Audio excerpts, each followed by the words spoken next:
बिस्मिल्लाहिर्रहमानिर्रहीम। अस्सलामु अलैकुम। मैं हूँ मोहम्मद शब्बीर और आप देख रहे हैं यूट्यूब चैनल तमनाल फार्म।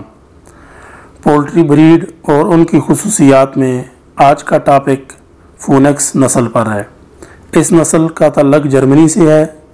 इस नस्ल में मेल का वज़न 2.5 किलोग्राम और फीमेल का वज़न 1.6 किलोग्राम तक होता है। जब मेल जवान हो रहा हो तो इसे एक्स्ट्रा प्रोटीन की ज़रूरत होती है ताकि इसकी दुम की लंबाई और चमक में कोई फ़र्क ना आए।